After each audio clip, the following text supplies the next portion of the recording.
Halo adik-adik, ketemu lagi dengan Kak Farhan atau Kak F3, tutor biologi bikin kamus paling biologi. Mari kita bahas soal katabolisme dan anabolisme untuk persiapan TKA atau tes kemampuan akademik. Soal yang pertama ini merupakan soal ujian nasional tahun 2014 dan tentunya soal ini tuh sangat sesuai dengan tipe soal yang sudah diterbitkan oleh pusat. Soalnya, berikut ini adalah pernyataan mengenai metabolisme. Pernyataannya ada 5. Pernyataan yang terkait dengan katabolisme adalah yang ditanyakan itu adalah katabolisme. Pernyataan yang pertama, membutuhkan H2O sebagai sumber elektron. Nah, katabolisme itu contohnya ketika kita berespirasi atau bernapas. Apakah air itu digunakan sebagai sumber elektron ketika kita bernapas? Jawabannya ya enggak. Jadi H2O ini tentunya akan digunakan untuk fotosintesis. Maka yang pernyataan satu itu bukan katabolisme, melainkan ini bagian dari anabolisme. Lanjut, untuk yang kedua, membutuhkan oksigen sebagai akseptor elektron. Ini betul. Jadi ketika kita bernapas, kita tuh butuh bahan oksigen dan juga glukosa. Maka ini termasuk ke dalam katabolisme. Kemudian untuk yang ketiga, membutuhkan NADPH sebagai sumber elektron. NADPH itu dihasilkan pada reaksi terang non-siklik.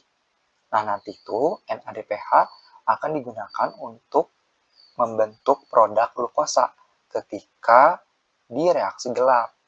Maka ini tuh bagian dari fotosintesis, yaitu anabolisme. Jadi bukan katabolisme. Kemudian untuk yang keempat menghasilkan ATP dan CO2. Nah, ATP dan CO2 ini merupakan produk dari respirasi aerob ya. Jadi ketika kita bernapas, sebetulnya ini ditambah juga dengan H2O.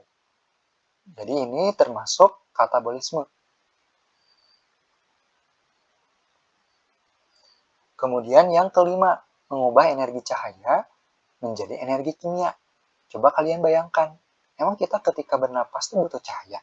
Cahaya matahari gitu? Enggak kan? Jadi ini pasti fotosintesis. Karena fotosintesis itu prinsipnya mengubah energi cahaya menjadi energi kimia. Maka ini anabolisme, bukan katabolisme. Jadi biologi itu harus dibayangkan ya supaya mudah dimengerti. Jadi untuk yang katabolisme itu ada di poin 2 dan 4. Berarti jawabannya ya C. Kita lanjutkan ke nomor 2. Tabel di bawah ini yang merupakan pasangan yang benar. Ini perbedaan tentang katabolisme dan anabolisme.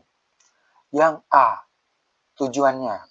Katabolisme katanya penyusunan senyawa dari anorganik menjadi organik. Anabolisme penguraian senyawa dari organik menjadi anorganik. Nah, ini dari kata awalnya saja udah salah. Katabolisme itu penguraian, pemecahan. Pemecahan senyawa dari yang bentuknya kompleks atau organik, kemudian diubah menjadi anorganik atau sederhana. Jadi, ini sebetulnya terbalik ya. Tujuannya antara anabolisme dan katabolisme. Jadi ini salah. Yang B, bahannya katabolisme itu 6CO2 plus 6H2O. Anabolisme C6H12O6 plus 6 oksigen. Ini terbalik juga. Justru ketika kita bernapas itu bahannya C6H12O6 glukosa plus oksigen. Kalau anabolisme itu CO2 plus H2O. Jadi ini terbalik. Yang C, nah ini yang C benar nih. Karena yang akan terbalik ini benar. Katabolisme itu pemecahan senyawa dari organik menjadi anorganik. Kalau anabolisme itu pembentukan senyawa dari anorganik menjadi organik. Organik itu kompleks, anorganik itu tidak kompleks atau sederhana. Jadi ini sesuai. Jawabannya yang C. Tapi lihat dulu, D. Ini benar gak? Tapi pastinya salah ya. D. Tempat terjadi katabolisme di stroma dan grana. Salah, ini stroma dan grana itu komponen yang ada di dalam kloroplas. Jadi tentunya pasti digunakan untuk fotosintesis. Jadi ini anabolisme. Mitokondria itu respirasi aerob, jadi terbalik. Reaksi sederhananya ini sudah dibahas di B ya. Jadi kalau bahannya CO2 plus H2O itu fotosintesis. Kalau C6H12O6 plus O2 itu respirasi. Next, kita lanjutkan ke nomor 3. Soalnya perbedaan antara reaksi terang dan reaksi gelap adalah yang A. Reaksi terang menggunakan energi kimia, reaksi gelap tidak menggunakan energi kimia. Nah, ini salah ya untuk opsi yang A. Yang terang menggunakan energi kimia. Salah, karena reaksi terang itu membutuhkan energi cahaya. Jadi cahaya matahari itu nanti akan ditangkap, kemudian akan diolah, diubah, dan menjadi energi kimia. Nah, untuk yang gelap, justru dia itu menggunakan energi kimia. Nantinya, ATP, NADPH yang telah terbentuk di reaksi terang itu akan digunakan untuk membantu menciptakan produk amilum, glukosa pada reaksi gelap. Jadi yang A itu salah. Yang B, reaksi terang berlangsung di stroma, yang gelap di grana. Ini terbalik. Nah, yang B itu ada cara cepatnya. Jadi untuk bisa mudah menghafal perbedaan tempat antara reaksi terang dan gelap, itu cara cepatnya temanku gagap tapi strong. Temanku gagap tapi strong. Teman artinya terang. Ga artinya grana. Gap artinya gelap. Strong artinya stroma. Jadi reaksi terang tempatnya di grana, gelap di stroma. Jadi yang B itu terbalik. Kemudian lanjut ke yang D. Terang tidak terjadi fotolisis, gelap terjadi fotolisis. Ini terbalik. Jadi yang terang itu terjadi fotolisis.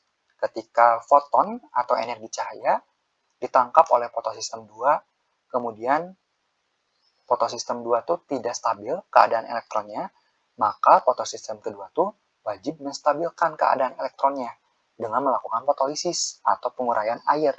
Nantinya, dari hasil penguraian H2O atau air, itu salah satu produknya ada elektron.